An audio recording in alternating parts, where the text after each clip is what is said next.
next to him. It's not him sitting next to me. No, I have to sit next to him.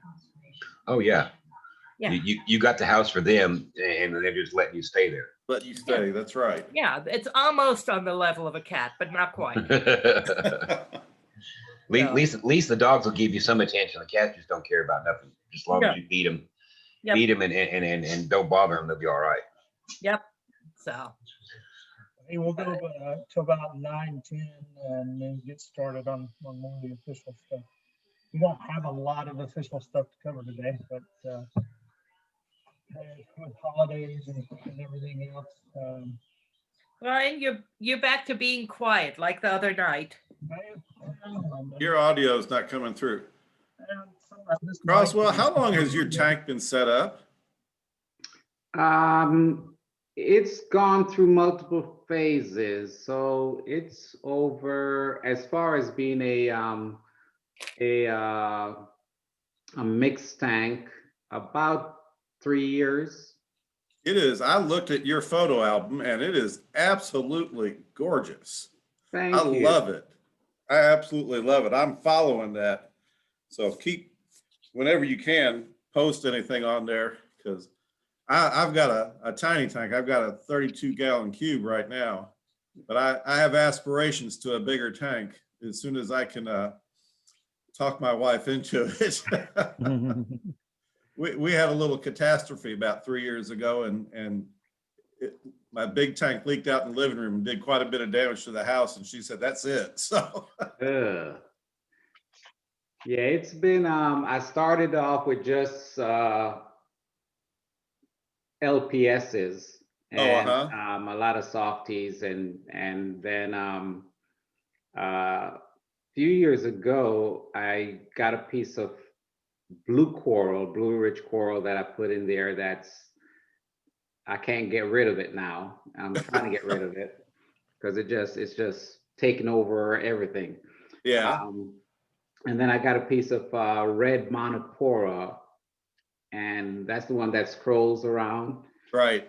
And so HIT actually just did, extremely well. To the point where it was about that big around in the center of the tank.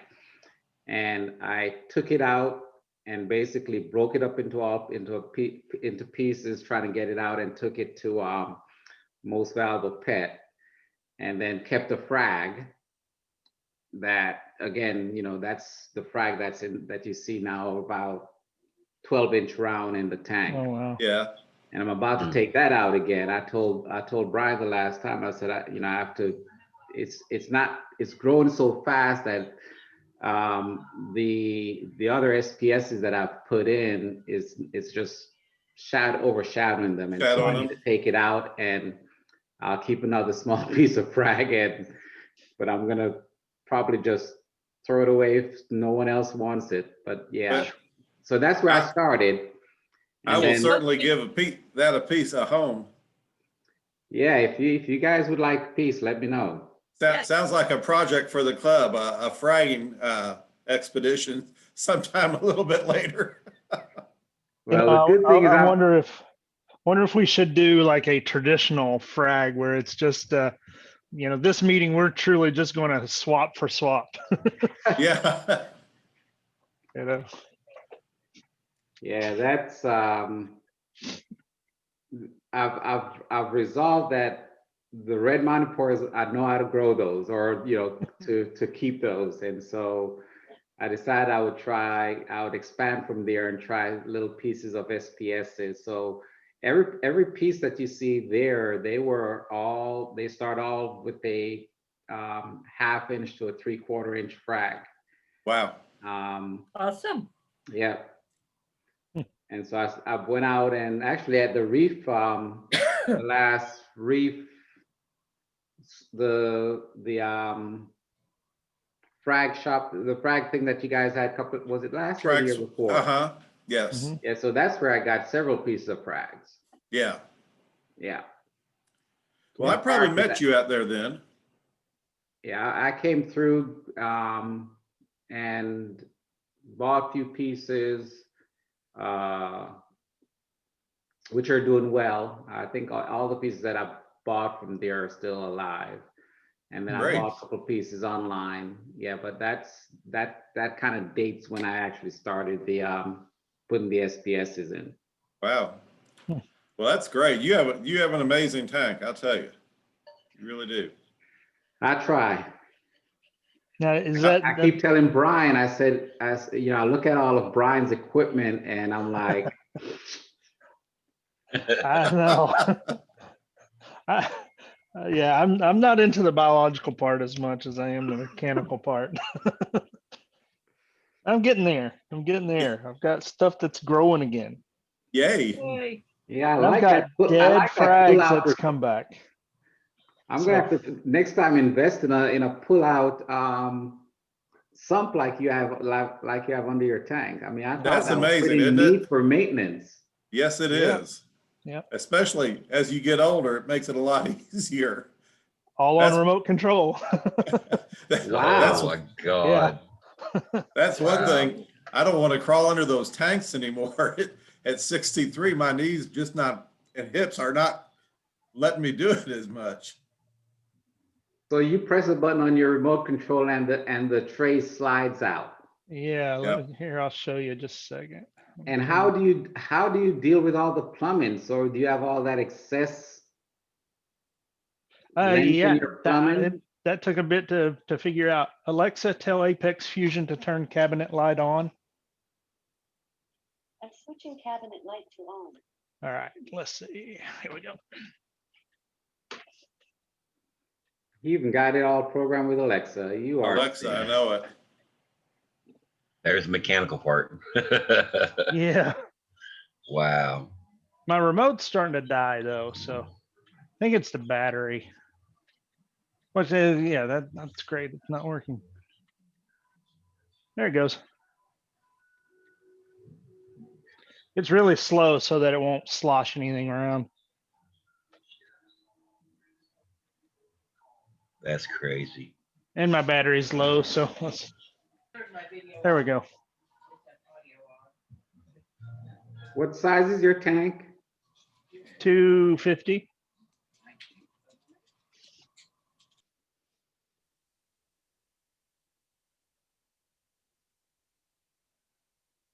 Wow. It takes it a bit. But yeah, it's everything runs with it sliding out. I've got a few new things I need to clean up, but like that. But yeah. So it took a while to figure out all the plumbing to allow it to do that. It's amazing. So, I've seen it in person. It is absolutely amazing. Wow. but yeah. There it goes. Go back in. Yeah, I need to All get a right, new when battery. I grow up, I want to be like Brian. Right. I'm gonna actually start working on my cabinetry next week to get all this side finished out. So I desperately need to clean up. My wife started saying, you know, there's tank everywhere. What's your flow rate through your tank? Because that water just looks so calm and peaceful. It doesn't look like water is flowing. In the tank? Oh, I've I got mean, through your sump. oh, through the sump. I'm circulating 900 gallons an hour through it. Ah, And I turned it down. I had it up to 1,200 gallons an hour, but the guy that I work with on the sump told me that I had it up too high. That at that rate, nothing could filter. really? So You have filter socks on them? nope, don't use filter socks. So I use Life Reef. If you look him up, he's his theory is completely against filter socks, and he builds a skimmer that is pretty much maintenance free. It's pretty amazing stuff. He's pretty arrogant about his stuff too, but you know, once you get past that, it's It's pretty cool. It's- He's actually going to build me a new sump, and I'm on his build list, and I think I'm slated for April or May. So Wow, that usually far he's, ahead. yeah, he's usually he used to be 6 to 9 months out to get Wow. a build, and now he's down to anywhere between 3 to 5 months. But yeah, he's got some competition now, but yeah, it's all custom built and handcrafted. That's all he does. It's pretty neat. He builds one sump a week. One sump a week. One Hmm. sump a week. Yeah. Is he Impressive. on the internet or Facebook or YouTube or what? He's got a website. It's lifereef.com. Okay. Yeah, and he's Like got a bunch of LIFE? standard builds. LIFE Reef REEF.com. I think I may have browsed the site before. Yeah, it's an Yeah. old looking site. It's not a fancy site, and he uses a lot of words, but yeah. So he's actually going to rebuild mine because mine is my sump was designed for a 90 gallon or a much smaller tank, and then he built an add-on for it to accommodate the slide out feature, and Oh, I just wow. I need a little bit more volume in my sump because if I turn my pumps off, my water comes to about a half inch before overflow. So I need another 10 to 20 gallons in the sump. And then I want to go back to internal, my pumps being in the water column instead of being external, so that my heaters don't have to run as much. Heat my water up with those. Yeah. Yeah. Anyway, just Yeah, little things. When I redid, when I went to the mix, I moved my pump from outside to inside. I actually just replaced it well, Thanksgiving.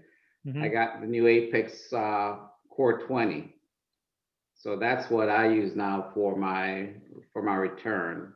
Okay. So I'm pushing, I have a 120 and I let it rip. I've not throttled, I mean, I can throttle it back, but Mm-hmm. because one of the things that I read was that when you get into SPSs, you can't beat flow. And Right. so you're either gonna have to have flow with pumps inside for circulation, or also use your return to help. So Yeah.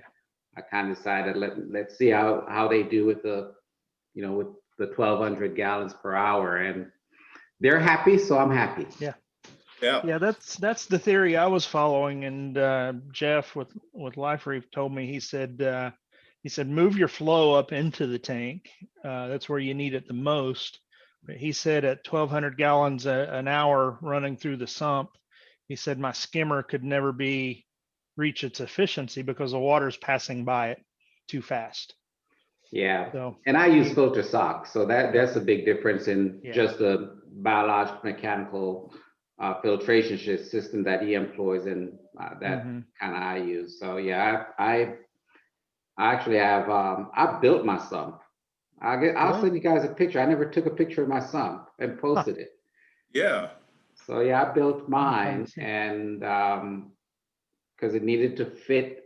Mine is actually in a closet underneath the tank. Okay. Oh, yeah. So I had limited space, and so yeah, I bought some plexiglass and built it, and I Nice. kept it simple though. That's the best way. Not according to Brian. Well, hey, Croswell, I listened to you. I was depending on automation too much.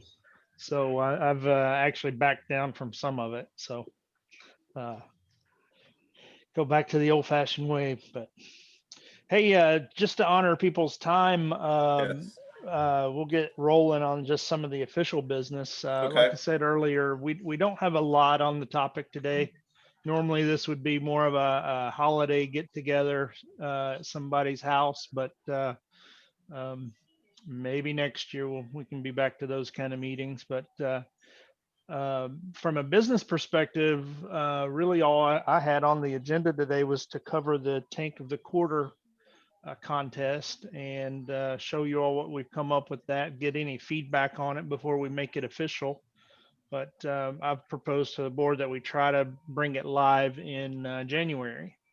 So we'll see if we can do that. But like I said, we wanted some input on what we've got so far in that program. And that's the only official business. Durwood, I don't know if you want to report anything about the finances. I know I'm kind of putting you on the spot there, but if you want to cover that or not, you're okay. I can. It's not much has changed since last month, but we've had, I think, 3 new renewals. I've gotten renewals on 3 different people, Okay. and very little expend. We haven't had any expenditures. Off the top of my head, I don't know what our balance in the account is right now, but we're still No problem. in good shape as far as finances going forward.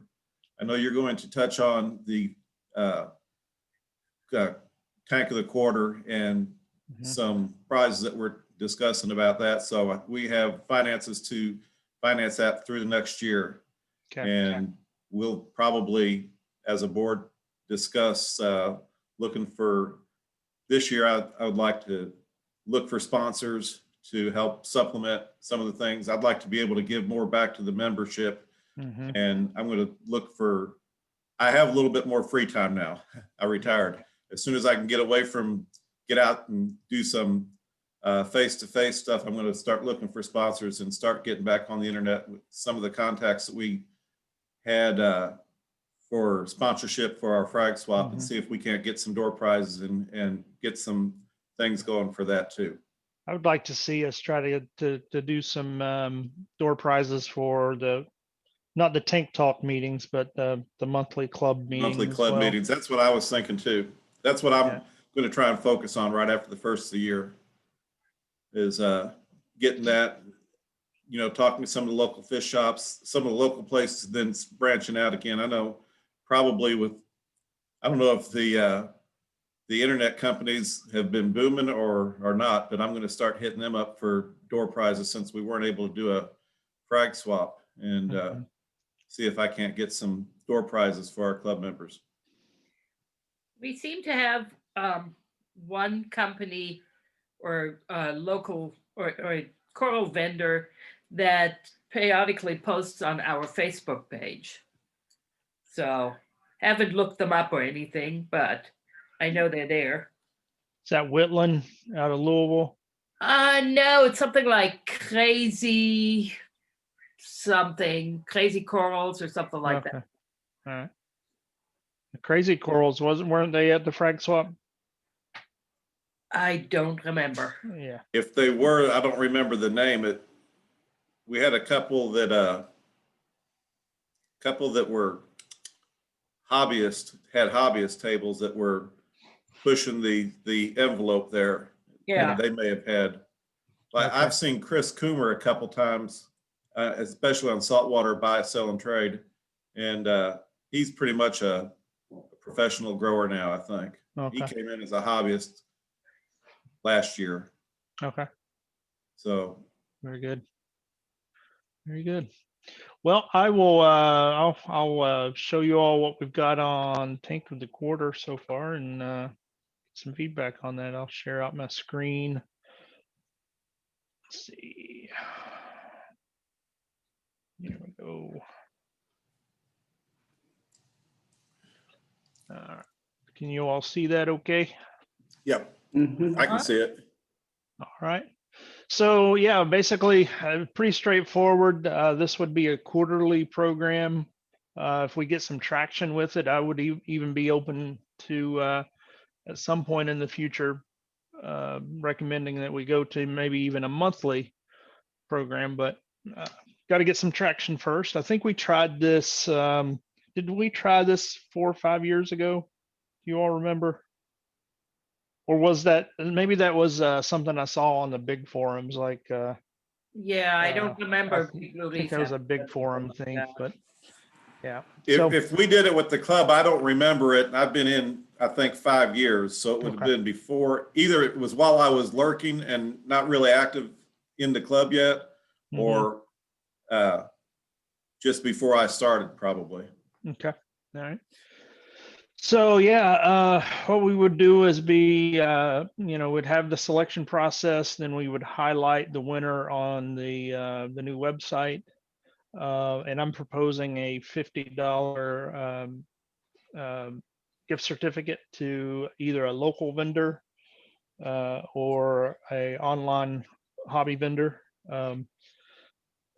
Maybe there's some talk around the mechanics of how we go about doing that.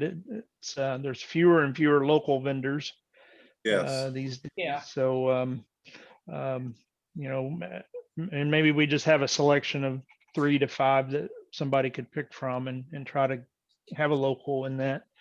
But timeline obviously would follow the quarters of the year, and we would try to nominate the month prior to the start of the next quarter, with nominations occurring in the first 2 weeks of that month, scoring occurring on the 3rd week of that month, and then or voting on the 3rd week of the month, and then scoring in website prep on the 4th, so that we could hit the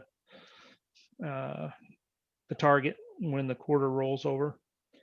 Guidelines would be nominations would have to be by active members of an active member, and that would be to encourage more participation at the club level. And then the nominated member would have to have a active photo gallery showing off their tank in order to be nominated. And that's just so that, one, we're using our site, we're encouraging participation at a deeper level, and then it has a mechanism to allow the people to show off in a formal way. And then same thing with, I highly recommend a bio that kind of describes the person, the hobby, what they do with their setup. And then scoring mechanism, what I came up with, the bulk of the weight on the scoring would be based off member vote, but there's, especially with active membership right now, it's very likely there could easily be ties. And so we needed a way to break a tie, and weighted that at 10%, but then it was based on participation points, based on attended meetings or posting in the thread or responding in the forum threads. So pretty straightforward. Love to hear some feedback on what we've got so far. I like it. I think that you've thought this out quite a bit. It's very well laid out. I really like that it's a big benefit to the club member, because we're going to give them a prize and it's highlighting what they've done, but it also is helping us get some activity on the website. I don't see any flaws with it at all. I think that you've been putting a lot of work in this, and I appreciate that, Brian. Likewise, I think you put a lot of thought, and it's well thought out, and yeah. Yeah, thank you all. It sounds good to me. I actually like that. Well, shoot, I was hoping there'd be like 10 minutes conversation. You pretty much covered it all. I mean, if you want us to find nitpicking things, do it. I wouldn't know where to start. I think you've structured in a way that drives activity back, and I mean, not just activity as far as putting things on our site, but also your focus on reinforcing active participation in the club, which is clearly something that that we're trying to build. So I think you've the incentives there are well laid out. Cool. So good deal. And up there on the gift card hobby vendor of choice, I think that if we can offer a gift card for, I made a quick list while we were talking, a few that we use regularly, and I'd like to be able to offer maybe a couple of choices between local vendors, and the two that I thought of real quick was Discovery Aquatics and Watland. Discovery's up towards Florence, and Watland's down in Louisville. Well, we've also, we don't want to forget Sean in Oh, that's right. Thank Lawrenceburg. you. So Thank you for that. if And if there's anything, Gon- Sean probably supports us more than anybody else. So That's right. And there's And Gonzo then, and Corbin. beg your pardon? Gonzo and Corbin. yeah, I have him. I was Gonzo's- going to say, I was thinking of just general vendors, a couple of local shops, maybe 3 local shops. Gonzo's, I put Gonzo's on the list. If we need to put a big internet presence, we could offer BRS or Marine Depot. If I they would want to do recommend something. on that one, Durwood Premium Aquatics. Oh, I've actually been in communication with the owner there about, when we're able to meet again, maybe we could try to do a meeting up at his facility. He's just outside of Louisville, actually, oh, really? about 35 minutes north of Louisville. Oh, okay. So that's why I use Premium Aquatics the most, is I can order and sometimes it's here the next day.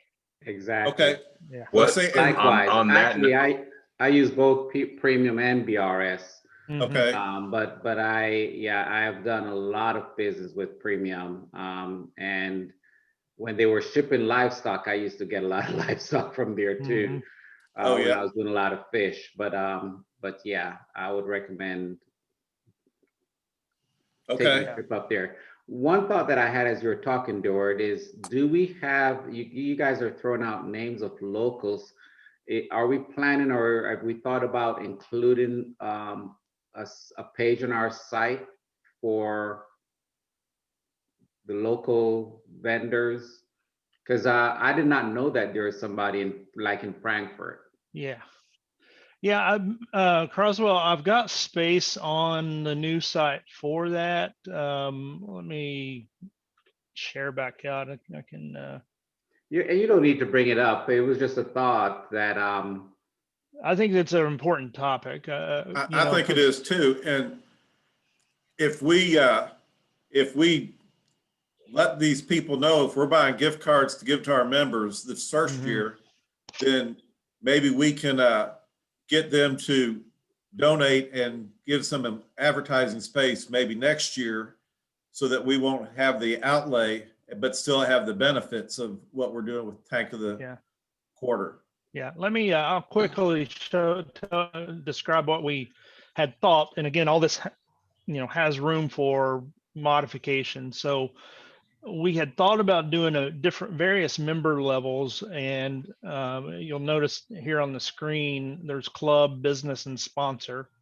And the idea is that a business could, if they would help support the club, then we would try to do some things in return with listing them as a specific local vendor on our site. Maybe that price is too much. I don't know.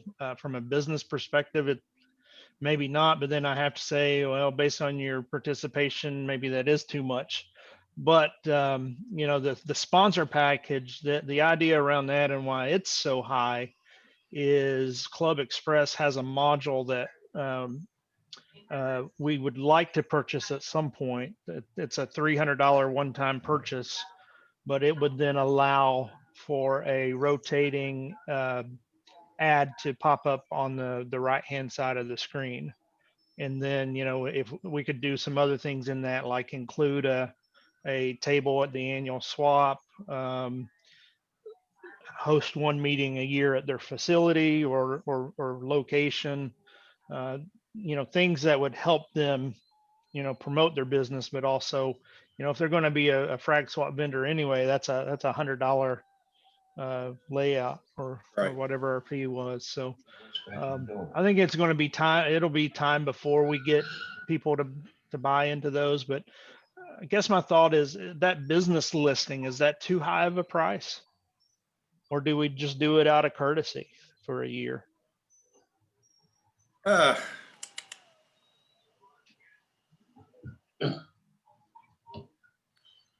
Maybe starting out, maybe for the next year, we do it for free Mm-hmm. to get their name out there and get a better working relationship with us and then revisit it in a year. Okay. I mean, And obviously our local businesses have probably struggled as much as anybody else has. And Or if not, at least cut it in half, have maybe like $50 for the annual or something like that. That might help a Mhm. little bit instead of $100. Right. Yeah. That way, I know like Derwood was saying, the other businesses are struggling, do half of it and go that route and then see and let them know since prices may change at any time Right. for the next year, and then bump it up to like $75 the next year after that, Mm-hmm. and go and then sooner or later you get back up to your $100 and do it that way too. Yeah. That way it'll help everybody else out, help us out, plus it'll help the businesses out to get their name out there too. Yeah. I think the biggest benefit for the businesses, we listed there that they could have a dedicated forum section. And I know in the past when we had Jackie's store, what was the name of that one? saltwater, Kentucky saltwater. Yeah, Kentucky Saltwater. He was really good about going into the forum every week and posting, hey, I got a new shipment and this is what I got in. And that was a pretty good communication path for him at the time. Yeah. I think that would be good if our businesses would take advantage of that. And that's why I thought it was justified to be a higher price tag. But I agree, for the first year, maybe cutting that.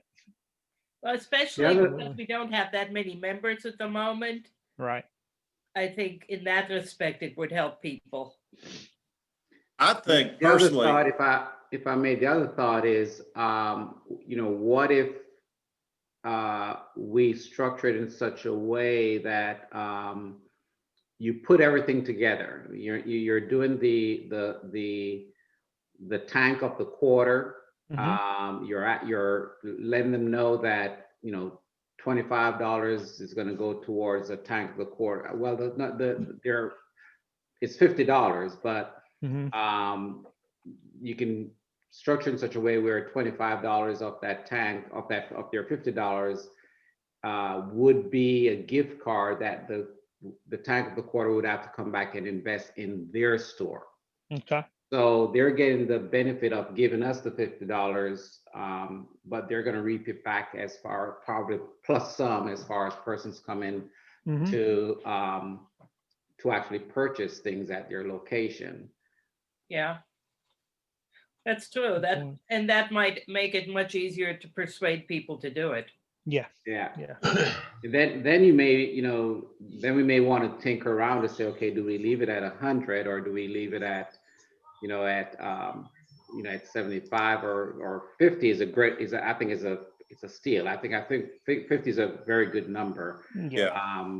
But if I'm a business person and you ask me to, give you a $50 credit really to my business, and I'm going to get the additional advantages being posted here and grow customer base as far as pulling people in, it's Mhm. a kind of a win-win. It is. Yeah. Yeah. Absolutely. That or something like maybe like a discount on shipping or something, because I know a lot of the online vendors, their shippings are outrageous. You spend $10 and you're going to have to spend $35 or $40 for shipping to Yeah. get here the next day too. So that really hurts right there. And Yeah, that really, at the moment, is not their fault. I just mailed some packages out, and it is insane. I went I looked first via UPS because right now the regular postal service is so backed up, it's not even funny. And I was going to pay $50 via ground shipping on UPS to mail a package to Alaska. I was like, I can't do that. The package contents are only $30. Yeah, Oh, wow. exactly right. Crazy. So, but they told me this was on Monday. They told me there were 29 trucks that day in Cincinnati that had not even been unloaded yet. I've had a Wow. package that arrived in Cincinnati the 7th of December per tracking. They still, beyond saying, well, it's there, they haven't unpacked it yet Yeah. to mail Yeah. it to me. which is, Ripple effect of COVID. Yeah. Everybody's ordering online right now. yeah, Yeah. Yeah, it's like what Cross was saying, you know, like the $50, break it down to like for like a PowerPoint, say, you know, 25 will go to this part right here, Hmm. and 15 will go for like website maintenance, and other 15 or 10 or something like that to go for something else. And that way you breaks the $50 down to what every dollar is going for, Yeah. and go that route, Yeah. you know. Okay. And Those then are great feedback. my last thing on this, and then I won't beat this horse dead anymore.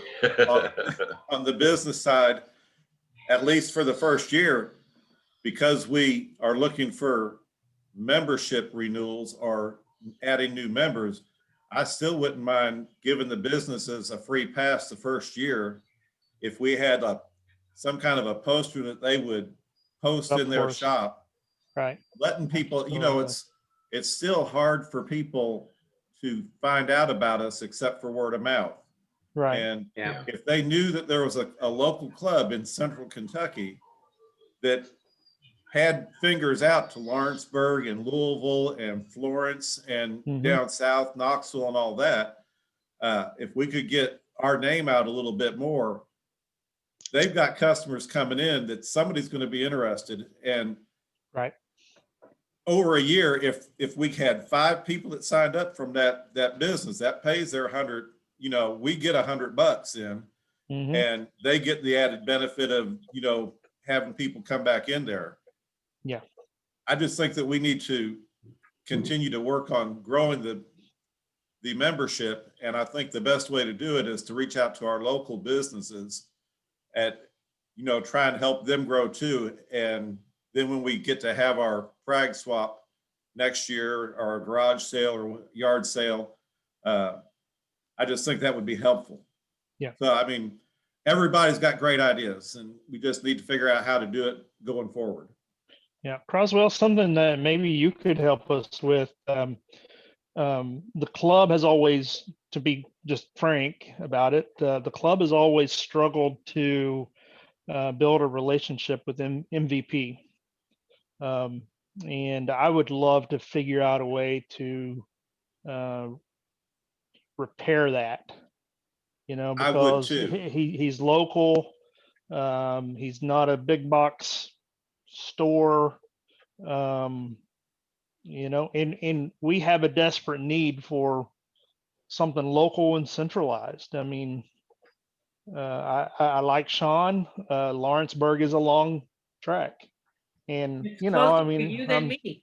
yeah, but you know, and I'm in Lexington every day, but you know, and even, you know, we've got Whitland, but that's Louisville, and let's be honest, there's a club in Louisville, so Right. you know, us extending our support that far is kind of breaching into another club's territory. And Yeah, Right. you same know, with Northern Cincinnati. Kentucky, I don't know who represents that area, but Cincinnati's got a pretty strong Marine club up there too. So I'm Yeah. sure that they have quite the presence at Discovery.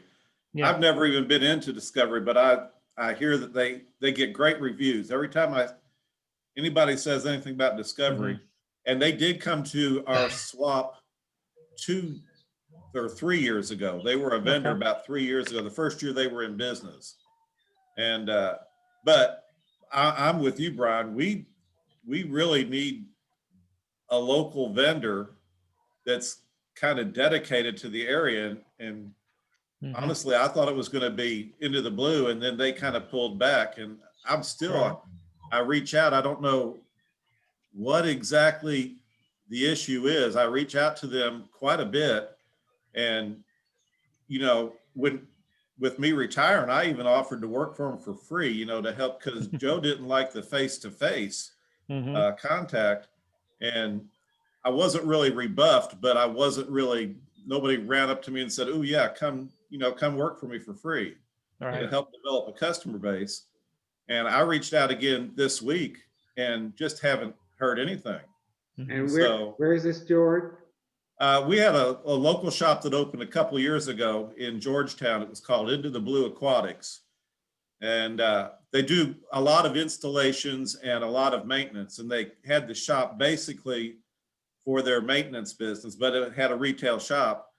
But they just didn't, I mean, they were very friendly and everybody loved them, but they just didn't build the retail end of the business. And then with this, when this came along, they pulled back and are thinking about changing direction and becoming an online supplier, coral grower or something like that. So I'm still talking to the two people that are running it, and I'll see them again in a couple weeks. But I still reach out to them to see what we can do to have a local grower. But we really need a local vendor, not a big box store, not, you know, Right. PetSmart or anything like that, where we can have a relationship. And Mhm. Sean's the closest one, and I love to go there, but I'm even farther than you are. But I'll make the 45-minute drive to Sean's shop. Actually, I just got an email that he's got new stock in. I want to go in there, but I'm probably going to wait till after Christmas, you know, and try and renew that. Is there a history with MVP? We've never really been able to. I think, how do I put this nicely? I think the original founders of the club, their personality and the personality of the owner of MPVP kind of clashed. That's what I And that think. just nobody's ever recovered from that, and that I think that's sad because there's been a lot of change in the club. I'm sure there's been a lot of change in his business, and it's just not doing the hobby the justice, because we need each other, you know. Right. And Yeah, I actually like MVP because that's where you get my stuff from anyway. So, mhm. Mhm. you know, I mean, I'll definitely reach out to, so I'll definitely reach out to Melissa and to Vince. The store is really being run by Melissa.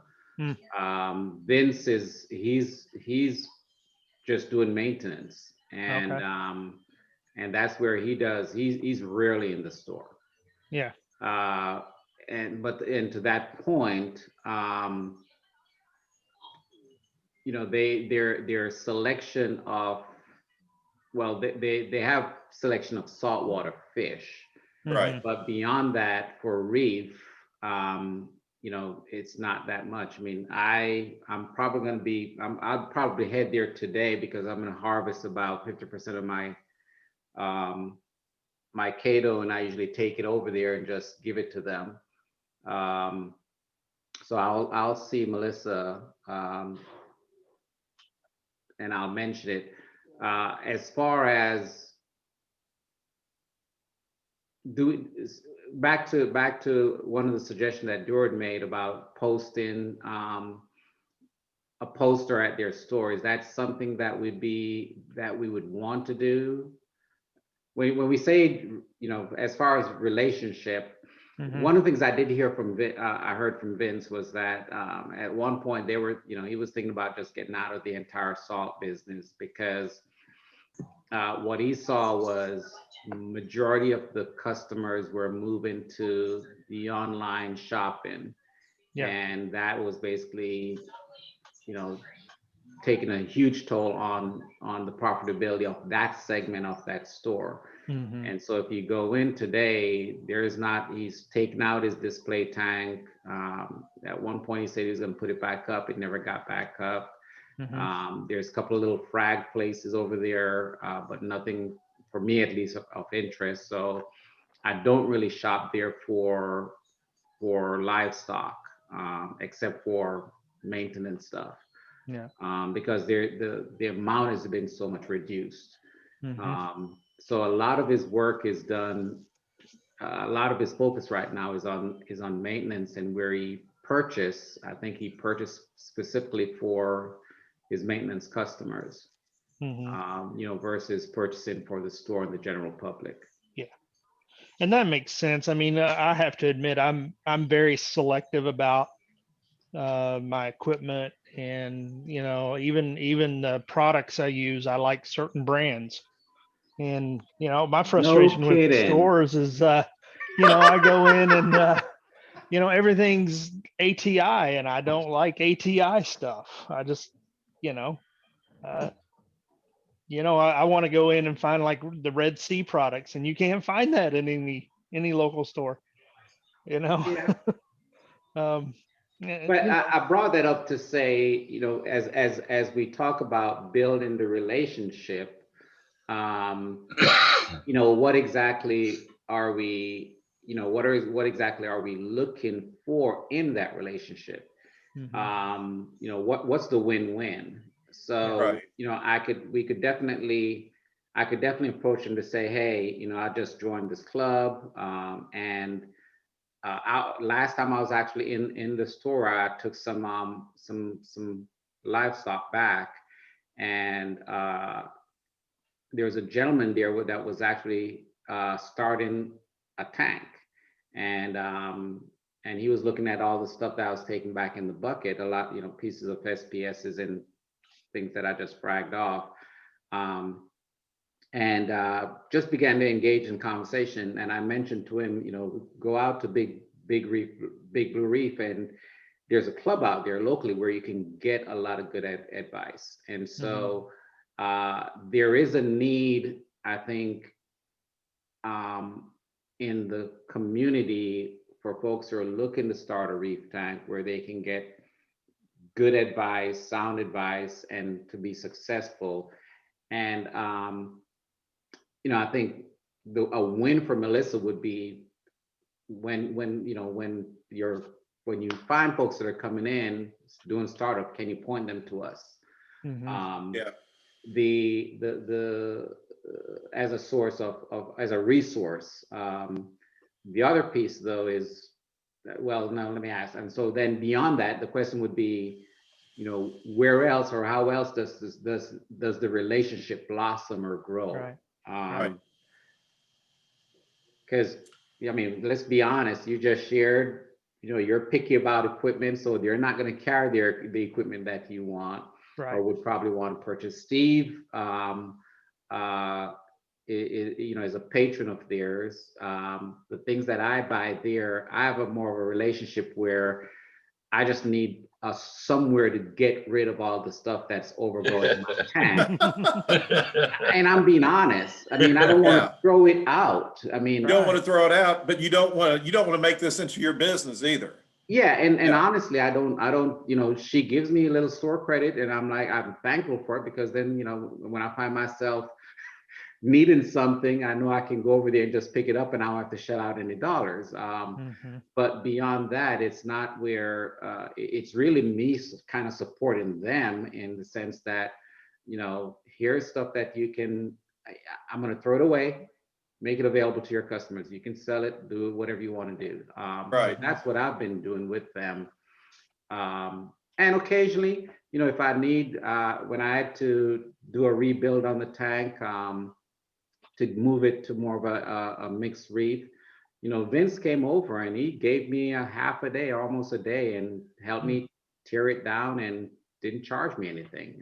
Wow. Much of anything. So I appreciate that relationship as well. Yeah. When I was first getting into the tank thing, I went in there a lot, and ordered a lot through them. But I think as I felt the struggle once I joined the club. I felt the tension, and then then it started becoming, well, the things I want, I can't get, and that's what converted me to online. Yeah. For a lot of it, but If he and could, and go ahead. I'm sorry, Kirsten. I was going to say the biggest thing I think that people in general would love if somebody could carry locally would be frozen food, because you pay beyond through the nose for overnight delivery on frozen food. Mm. So, I know. They carry some. Go yeah. ahead, Steve. I'm sorry. No, I didn't mean to interrupt you either. I know Petco and Versailles carries like mice and shrimp and stuff like that, and the one in Frankfurt does too. I wish I know the Georgetown one wish it still did, but I know they were having issues with the temperature inside the building. That's why they closed, plus not a whole lot of business. And I talked to him before he left, or before he shut down, that he was gonna probably maybe open up a shop in Lexington Hmm. as far as Big Blue Aquatics. So, but I know Yeah, he they got had- rid of most of the stuff. The other problem at Into the Blue was there's a nail shop in that same building, and they were having weird algae blooms, both his tank and over at Mark's office. It's like the whole time the nail shop was closed, they were fine. The moment they opened up again, it came back. So Yeah, they were unamused. And I think that's part of what drove this as well. yeah, Of 'cause I know either he was. changing location or Yeah, there were a lot of driving factors to that.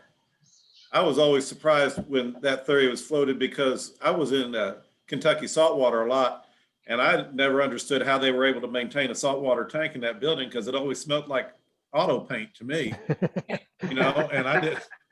And they didn't seem to be having the problems, but Joe was. I don't know. It could be the nail shop or any of the other things too, but yeah. And it's tough for a local business in such a specialized hobby. You know, I get it. You've got two types of customer. You've got the entry level looking to get into it, and they don't know the differences yet. right. And you can sell at a price point that's profitable and attractive for the entry level. And then you know, this is an expensive hobby. It's crazy. So I think the longer you're into it, you get more particular, and then they can't meet everybody's particular, you know, habits. Yeah. Right. And Well, so and that's true because I mean, just looking at the 5 people that are here right now, look at the variety from Mhm. Brian. You have something that NASA could put in space. Yeah, to me, it's got a little 32-gallon BioCube, and my idea of an auto top off is a 1-gallon jug of RO water that I dump in a quart every day, you know? yeah, So, I don't think you can see on the background behind me, but Oh, all right. I'm ready to do a 40-gallon water change, and all I have to do is go over to the wall and push a button, yeah. And and it's done. And I you come know back an what's, hour later, and it's done. No mess, no buckets, no water on the floor. It's just done. Brian, Yeah, you're, I just did 12 gallons the other day, and yeah, I've got my auto top off pretty well automated, but no, my water change is called I gather water. I have it bubbling, and then I have the hose, and I know how many buckets I fill for the bucket that I've created. yeah. And then But my I'm with guys you, go to Kirsten. take my buckets out, and we pour it on the edge of the driveway, and the birds are happy for the salt. I live vicariously through Brian. I do that with a lot of people though, but you know, I point to the people that I admire so much. And I said, man, I've got this guy that he could work at any of the aquariums, you know, and probably show them up. Same way with Kirsten. I say, you know, I belong to a club and one of the people there is a rocket scientist, you know?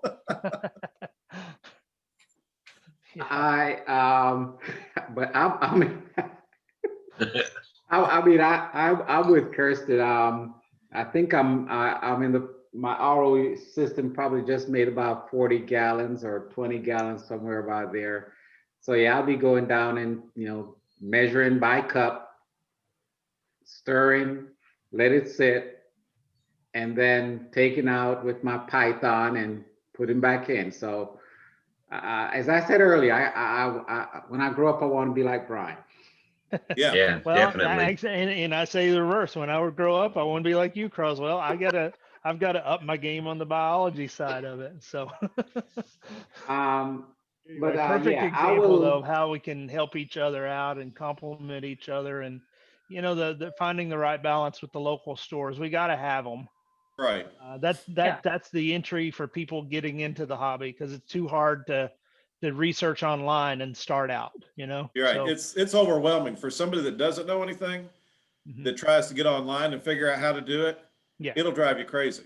Oh, yeah. And maybe that's Yeah. what, if you're in there, Croswell, and you can ask them, what niche do they want to fill? Do they want to fill an entry level position, and do they have the the basic equipment that they want to do, because we can, like you say, you can take some of your SPS over there.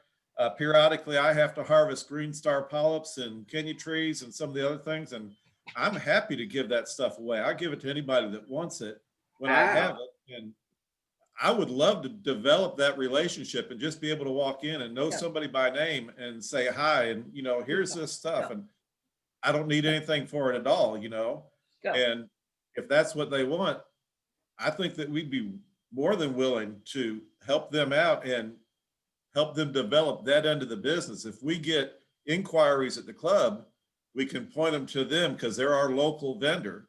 And then as they get people that come in there that have questions, they can point them to us because they're our local club that knows the local problems and things. And then as those people grow up, like you say, you want to be like Ryan or I want to be like you, Croswell. We can share as they start running into problems, we can share what we know, and then they'll in turn get other people interested in the beginning level. And once again, they'll be sending people back to MVP. I think it'd be a great partnership, honestly. Yeah, there is one guy that works at MVP, the saltwater guy on the weekends, and he is really, really helpful. I can't remember his name right off the top of my head, but I know he's very, very well knowledge in the saltwater area itself. And that's the one I deal with every time I go up there. A little young kid too, but he's real good. I think the key in building these relationships that we have to take the leadership role in is, at some point we're going to disagree with methodology of this hobby. Right. And when we do, we need to be adults about it. And I think that's what broke the relationship before is it became a pissing fight on who's right and who's not. And you have to respect differences and go from there, but not let those differences destroy a valuable connected relationship, Right. And that was, that was many years ago, and it didn't have anything. I never heard the name Melissa, so it always seemed like it was the as Brian says, the pissing fight was between Vince and a couple of the founding members of the club. So maybe it is. I mean, this is be a great time to renew that relationship and build a relationship. Now, is Melissa the daughter or the wife? Melissa is the wife, and so So now that you've shared, I get the picture, because I do know that Vince is opinionated. He's strong-willed, and if you have two very opinionated, strong-willed persons, you just have a situation there for a volatile relationship if no one is willing to yield. I'll share with you, when he came over to help me tear down my tank, I had about a 1.5-inch sand bed in the tank. And he's like, Pros, you got to get rid of it. And I'm like, if you're going to go SPSs, you got to get rid of the sand bed. And he ascribed to that methodology. And I said, you know what, Vince? I mean, I did like the look of the sand bed, but I said, you know what? As we were taking stuff out and we started getting the sand, and the top looks white, but as we got further down, I mean, the grud that was in there is like, here's where all your phosphates and your bad stuff is accumulating. I'm like, okay, I can see that. And I took it out. I took out most of it. I left about a very thin layer that I said, I would vacuum every maintenance period to keep clean. But eventually I just went and scoop out more of it. And so what's in the tank right now, because the tank was doing well without it, is where the rocks are sitting on the sand that I wasn't able to get to. But that could have been a situation where we just butted heads and the relationship would dissolve. But I was willing to just I kind of played the long ball to say, okay, we'll try it. I can always put more sand in later on. And actually I still have the buckets out here with sand in the event that I wanted to. But if two persons are, he is very opinionated, and I think his methodology, he believes in, because he's doing all these tank maintenance and he's seeing the benefits, from his methodology in the results that he's achieving with those maintenance tanks. So you can't, That's right. how are you going to move a person from that position? It's the same way, I'm more of a the conversation you and I have, Brian, about your approach with all the technology and my approach, which doesn't have a lot of technology. Both will work. Life Reef's approach will work. That's exactly right. Yeah. And you got to be willing to pause and say, hey, there's value in the approach that that person is taking, and there's value in the approach I'm taking. Yeah.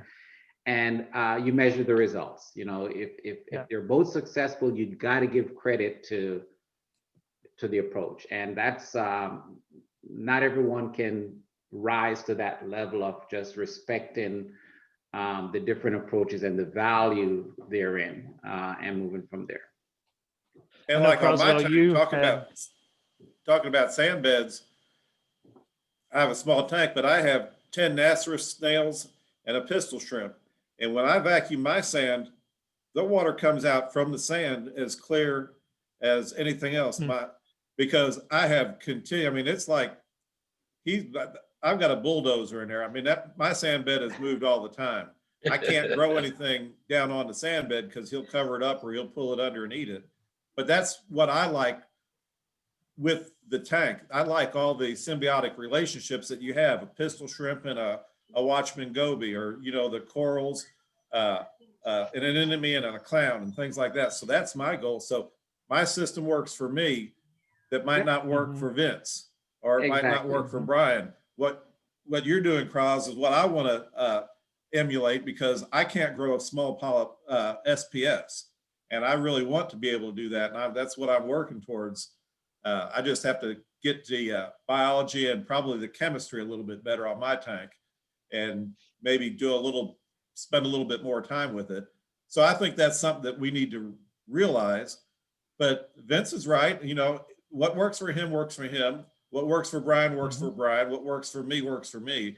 As long as we can all be open enough to understand that, I think we could work well together. Yeah. And I would relish having just grown up enough to realize. I know Croswell has mentioned calc for a long time. Yeah. And the danger of all the forum sites is people get on these rampants, and I had read all these years that, calc is just dangerous, it's hard, don't do it. And Croswell kept talking about it. I'm like, well, I'm trying the calcium reactor route, and it's so complicated that I just don't use it, and I'm having these issues. So I opened my mind to it and thought, all right, let me look into it. And I used it, and I'm actually finding it's pretty miraculous. My pH is up, it's healthy, my alkalinity is stable, and I've got stuff coming back from the dead. And your pH is probably consistently above 8.3, 8.4. No, I can't get it that high. I'm at least above 8. Okay. Mine actually keeps going too high. So I'm actually because I keep getting pH. I just actually got one. My pH is now at 8.41. Wow. Wow. Yeah. But the tank is happy. So I'm not, I'm gonna, when I go downstairs to do my maintenance, I went and I bought a 15-gallon top off tank that sits, beside it. And that's where, so I'll put 15 gallons of water in, and then I'll mix, I've been mixing a tablespoon of calc in that. So I'm probably going to back off from a full tablespoon, just to kind of get the pH down a little bit. But yeah, I don't. I top off with calc. I don't top off with regular water.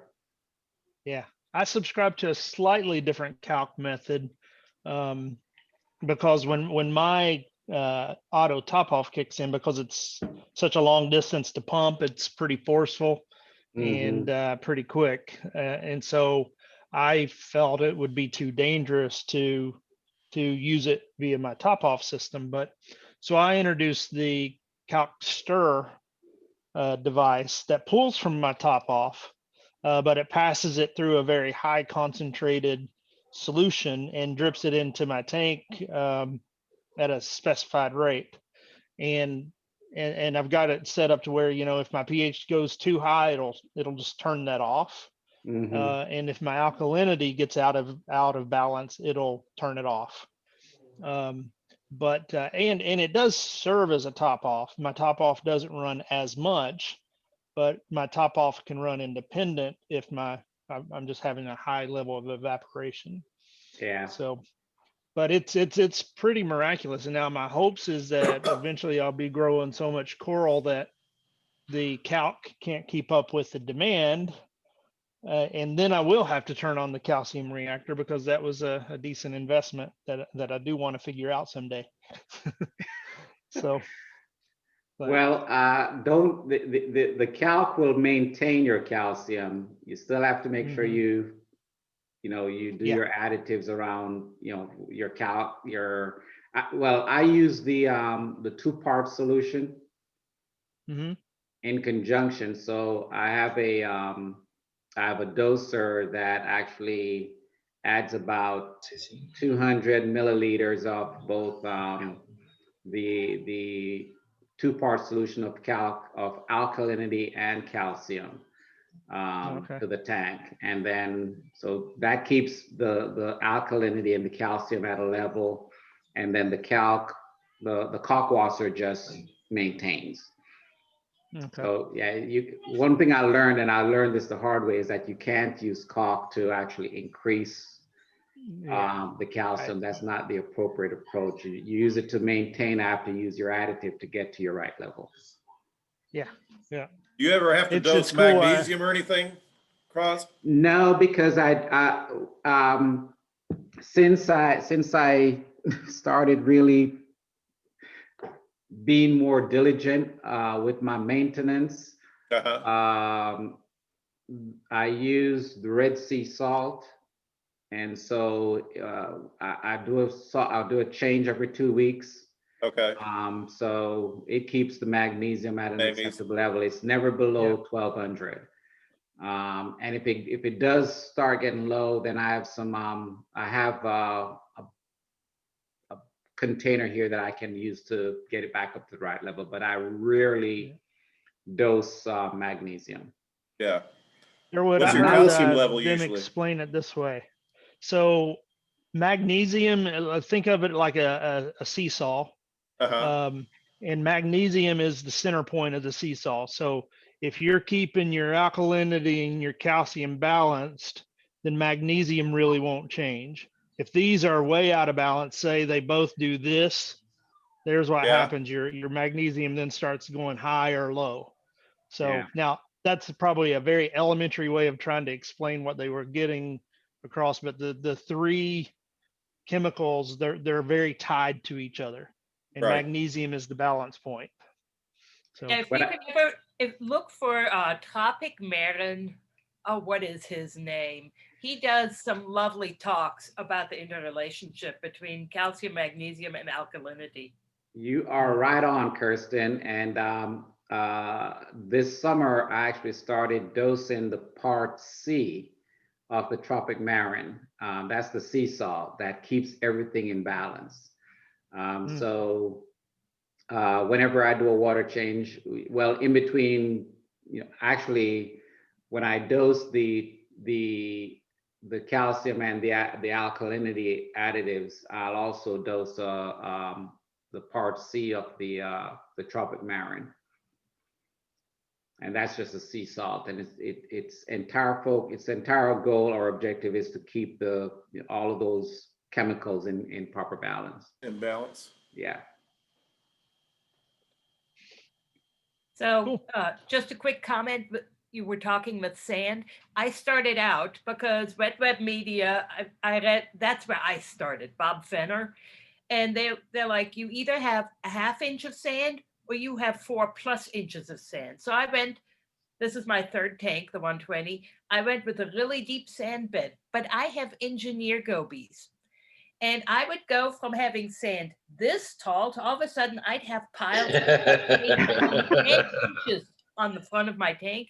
So I have basically over the past year and a bit pulled out probably 2/3 of a 5-gallon bucket worth of sand because I got tired of them having that much sand to scoop up. Because when I built my tank, I made sure my rock was either sitting on the glass or on PVC pipes that were under between the glass and the rock, so Mhm. that I could get fish that believed in moving sand.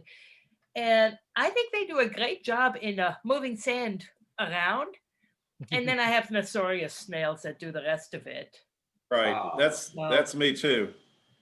And yeah, I periodically go along the front edge of the glass when I look at how it looks and go, ew, and I'll go in there with a scraper and scrape all of that. Just there's my sand comments. yeah. Cool. I love a sand. I actually love the look of a sand bed because it Me seems too. more natural Yeah. than a beer bottom. And I may eventually.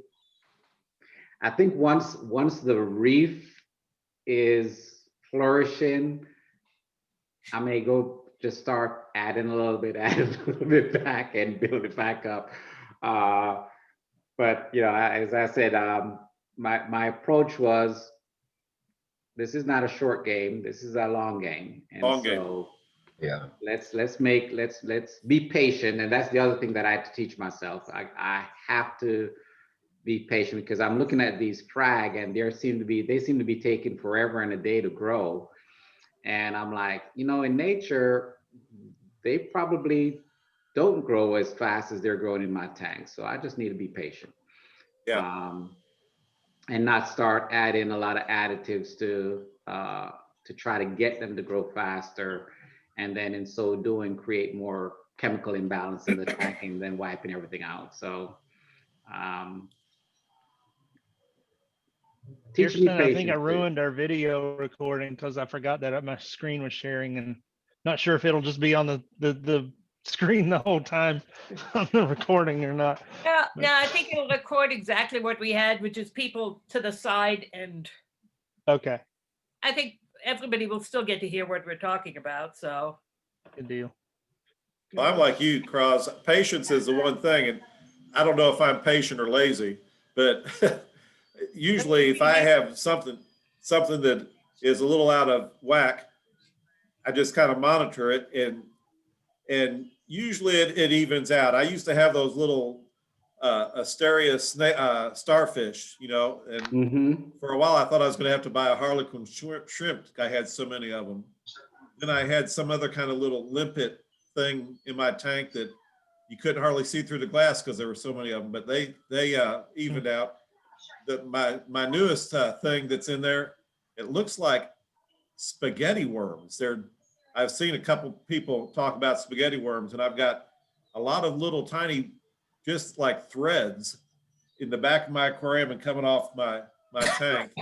Occasionally I'll see one of them has put some sand on him, and I don't know if I need to think about finding something that'll eat them. Since my Watchman Goby's gone, I've seen them start up, so I don't know if he was eating them, and I may need to buy a new Watchman Goby, but I'm trying to wait this one out too. It's not too bad. I don't think they're going to eat me when I stick my hand in there or anything, but they're just filter feeders. yeah, I don't know where all this stuff comes from. I've not put anything new in my tank for 7 months, and all of a sudden I'm getting these. I had that macro algae that started up, and it died when I put the Flux RX in there. And now these little worms they're in there. I don't know where they come from, Yeah, I think they come in through, well, clearly the live food that we feed the tank. Yeah, that may be. Because you never know what's, those micey shrimp, they eat something. Yeah. and they bring something into the tank. But yeah, I have those same little starfish, and they're actually in the tank right now. And they were at one point I thought about getting Harlequin shrimp as well, and I just went in and just started just scooping up some of them and try to get it to more of a manageable level. I did buy, it wasn't a Harlequin, it was another shrimp that I saw online. There's these little teeny small shrimp that supposed to also eat those starfish, but I haven't seen any since I put them in the tank. I haven't seen them, so I think they may have just died. The other thing that I was seeing in the tank is those bristle worms. Yeah, I've And, got a, I picked up an arrow crab from MVP, and I just got one, and it was my goal there was not to kill all of them, but just to maintain the population that was in the tank. right. Yeah. I know I had a few Aptasia, and I put 3 peppermint shrimp in my tank, and they seem to have disappeared, but then not long after that, the Aptasia disappeared too, and I've not seen one. I think I've seen my peppermint shrimp one time since I put them in there, but they must be in there because I've not had any Aptasia at all again, so. Well, I did the Bergia thing in the summer, and yeah, guess what? I still have periodically show up is an Aptasia. So, like, Mhm. really? Yeah, and I did the same thing, Dord, buying a couple peppermint shrimp. They cleaned them all out, and then after that, the shrimp unfortunately died. So, and right now, I think I have, I mean, it's less than a handful of Aptasia I've seen in the tank. So Yeah. I've been killing them with just, thick mixture of caulk. Oh, Yeah, just get a Now, little, aren't you afraid that causes them to spread? cause the Aptasia to spread. Yeah, I read that when you use some mechanism to shock them, whether it be that Aptasia goo they sell online, or caulk, or the lasers, that if you catch it, if you surprise them too fast, that they actually release a component into the water that is doing nothing but multiplying Aptasia. So I've not that's read why that. that's why the nudie branches are so good, because there's that symbiotic relationship where that animal can get up close to it and eat it without it going into a panic state and releasing eggs everywhere. So, yeah, Huh. because I used to try to hit Aptasia with, that Aptasia gone stuff or whatever, which is Right. probably just calc mixed up or something else, and it seems like I would have an explosion of them show up afterwards. Yeah, the So, last 3 but- I've been in luck, they were on a rock because my rocks aren't glued. I was able to pull the piece of rock out, and then over my water change tank, I would take the area where the Aptasia was and take my little pliers and break out that piece of rock and really rinse it. And so now the latest one I've seen is in a different location. Yeah. So Those because I thought, nudie branches are awesome at doing that job, but man, are they pricey. yeah. Pricey, and then like once they're gone, they die off because that's the only thing they'll eat. Yeah. I just found a picture of my old tank before I switched it over to mix. Can I share this? Yeah. Certainly.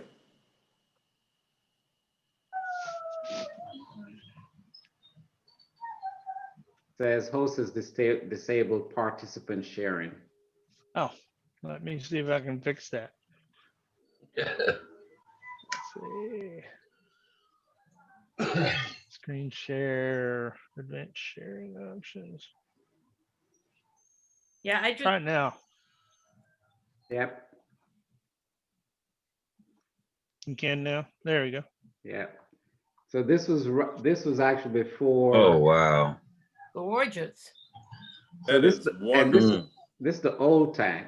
This was before we tore it down. I no longer have that yellow scroll. But yes. Hmm. So you got, so there's, back then I had Stunner, that green Stunner.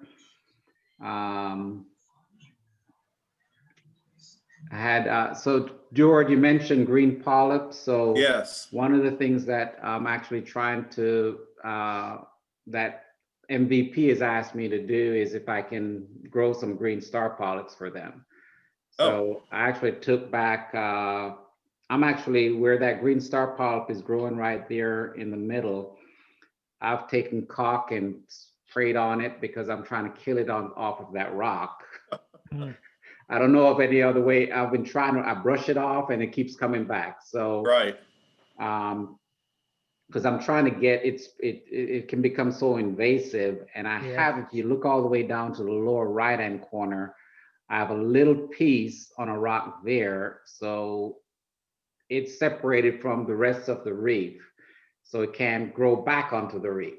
Hmm. Right. And so I put just small pieces of rocks down there for it to spread to, and then I'll take the pieces back over to MVP. To them. Yeah. Yeah. So she mentioned she's always interested in getting getting some green Green star. star.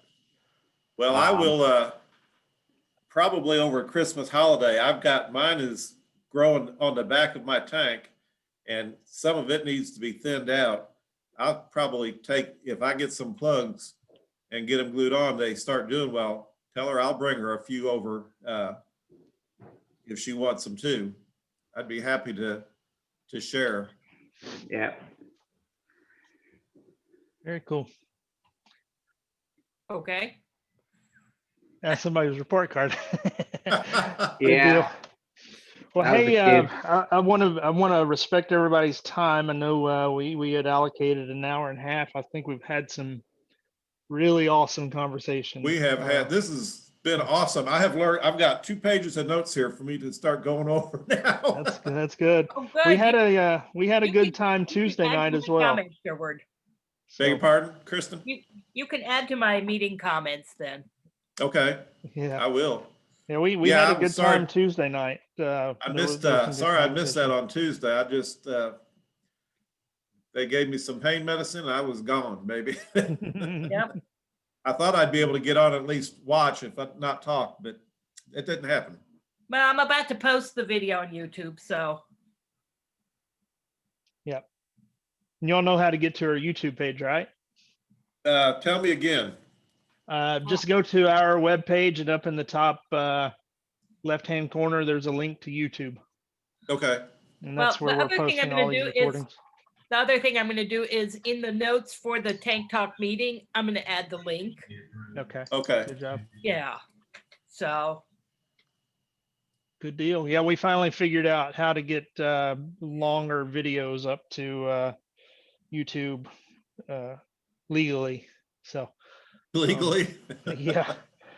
So officially, technology-wise, the only thing finally we've got Durwood. I corrected all those. Durwood found a good mistake on the way I had built the club calendar out, and based on how you looked at it, you would think there was a meeting in the spot, but when you opened it, it showed October. And so I got rid of the whole recurring meeting element, and I'm just building them individual now. And that'll allow us to do reminders, but then also, yeah. So that's one of the last technical glitches we had. The only other glitch that I can't seem to fix is doing a redirect from the old website to the new if somebody has it saved in a favorite file somewhere. And That'd be me. technically there's ways to fix that, but Club Express is having a challenge with the way they host DNS records that we can't seem to agree on what it should be doing. So I don't know that I'm going to win out on my argument with them, but anyway, hopefully people are smart enough to take off the Zen 4.0 part and try to get us, but I'll keep working at it. But That's the last technical glitch we had with all this conversion. Very good.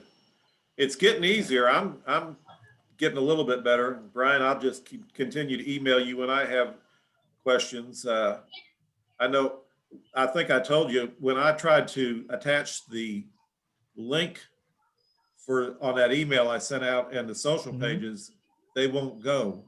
Okay. They're not. And I don't know if that's a setting on the web page for me or if it's something I need to do, but we can discuss It's that just a another training time. thing, I think. So I Okay. can help you the next time around. Okay. So, but very But good. other than that, it worked out. I enjoy getting on there and playing around with it for a while. And then when I get frustrated, I just shut it off and go pet the dog or something like that. Very good.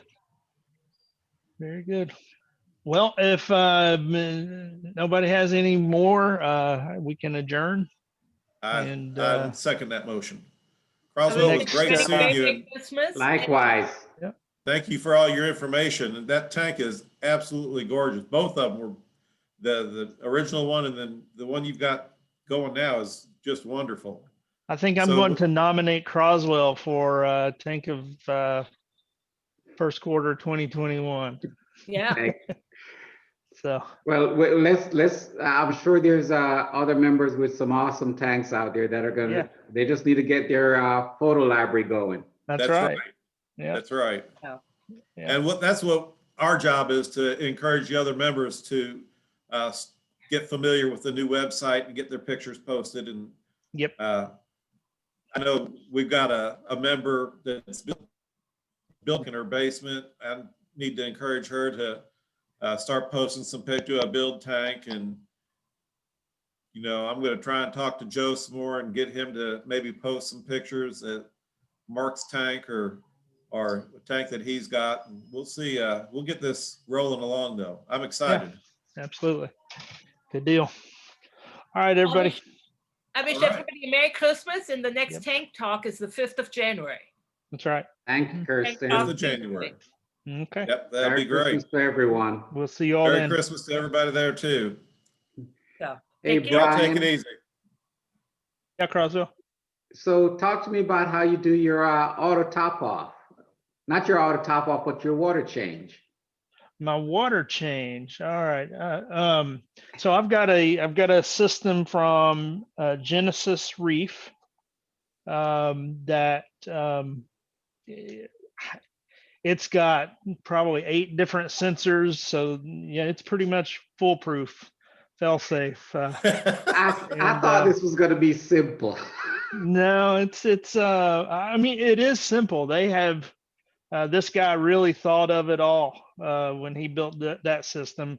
And it's so solid. He has not made a single change to the technology in now 8 years.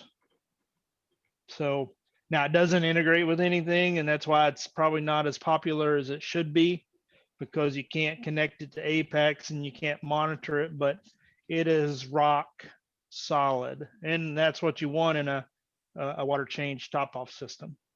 So do you actually have a separate tank where you mix all your water and store that, your salt water? I do, and I just upgraded that over last weekend. I've changed from a 25-gallon setup to a 50-gallon setup, so I could have more water on hand. But How many gallons do you take out every time you do a water change?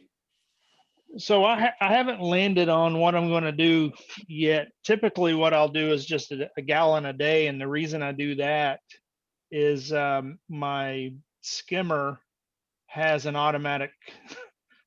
My skimmer has an automatic flush on it, and the waste from the skimmer goes down a drain, a Okay. sewage drain in the house. So the problem with that is the way it empties into this little gutter system that I created underneath the rollout sump. That smell will linger for a little while. So what I do is I do a 1 gallon change, because the gallon of water that it takes out of this tank also goes down that same drain. So I use that as a way to flush that Flush it out. drain after my skimmer flushes. So, and you can only do a gallon at a gallon is the smallest increment you can do with this system. So I mainly do a gallon a day to flush that so that the smell isn't as bad. Um, Mhm. but earlier in the week I did a 50-gallon water change because I've got to get my nitrates down. Last test earlier this week, they were still at 30 and it's too high. My phosphates are looking really good, but my nitrate is still too high. So I'm doing 20% water changes to get that down. So I've got another 20% ready. So I'll probably do a 40, 50-gallon water change sometime this weekend. But yeah, I mix up got the system. I dumped the measured amount of salt into the system, and it's all connected. It runs under the floor of the house to the tank and dumps the waste down this gutter system I created. So Share some pictures. I'd like to see that setup. let's see if I can.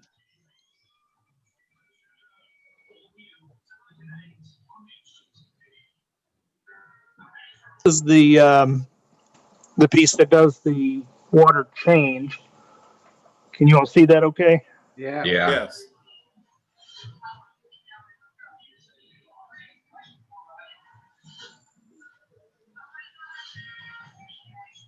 Y'all still hear me? Yes. No? Yep. Oh.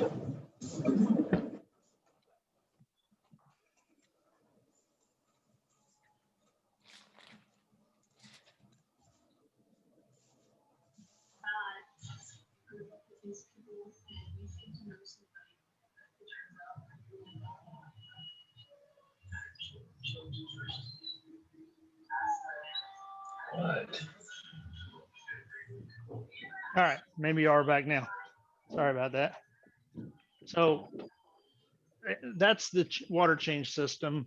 Mm-hmm. And let's see if I can, Your apex. I've still got a mess here, but to clean up. But so these are the pipes coming out from the garage, these PEX pipes, if you can see those. And so one goes up to the tank if I just want to bring in a fresh load of salt water without doing a water change system. I can turn that pump on in the garage and put in whatever I need, just plain salt water into the tank. But this also then feeds the water change system, which is 2 buckets up here. So it pulls in a gallon from the garage. It pulls in another gallon from the sump. So that would be the dirty water, clean water from the garage, and then it dumps it down into a drain underneath this thing. And then we'll dump the clean back into the sump. So Wow. yeah, And it's amazing. yeah, Watching it on video doesn't do any justice to what really is going on. Yeah. But yeah, so you noticed on that unit, it was set to a 40-gallon continuous. So all I have to do is go over and press the button and it'll start doing its thing. And I walk away, I'm done. That's how I was Well- going to describe it. If you'd asked me how Brian does the water change, I said he punches in how much he wants to change and presses a button and it's done. It's fascinating to see if you ever get to tour his house and his system, seeing it out in the garage and then going into the house and seeing how it all interconnects. It's truly fascinating. He's truly got a fascinating system. Yeah. And I think it's something that we all aspire to. So the next job is I just got to cover all this stuff up. So Yeah. my cabinetry is next, and granted, my cabinetry, the reason it's not done is because the way I want to do it is pretty complex. So on both sides of this course. tank is going to be bookcases, and one side is going to work like a hidden door. So the bookcase will open like a door and then reveal everything that's in that back corner. Yeah. And then the bookcase on this side, you can see all my junk in the floor. But that Mhm. bookcase will slide out like a drawer. The entire case will slide out as a drawer. And then there'll be shelves behind it that I can store all my food and chemicals and miscellaneous stuff. And That's amazing. Will that be Absolutely. automated as well? and then slide it back in and so that's. the Are you plan. gonna have to It's slide gonna be a it little- manually, or are you gonna have a motor on that too? You can tell I thought about that, right? No, I'm going to keep it simple, and I'm just going to slide that one manually. The reason I wanted an automatic actuator on the sump is I knew if I, with that amount of weight on Right, it, I knew if I pulled it myself that it would cause it to slosh. right. Yeah. So Yeah, this way I it's good understand and that. even. Yeah. But it's fun to poke fun at you too. Yeah. So Thanks for sharing. That's awesome. yeah, It is. You're welcome. You're welcome. Well, guys, All I'm right. gonna have to sign off here. I'm gonna have Likewise. to do a little bit of Christmas wrapping and things like that. So All right. y'all have a good Christmas, and we'll see you on January 5th. Yep. Will do. I'll be Pleasure watching meeting you the guys. I'll be watching the website for new pictures too. Yep. Take Y'all care. take it easy. Merry Christmas, All everyone. right. Bye-bye. Merry Christmas. Bye-bye.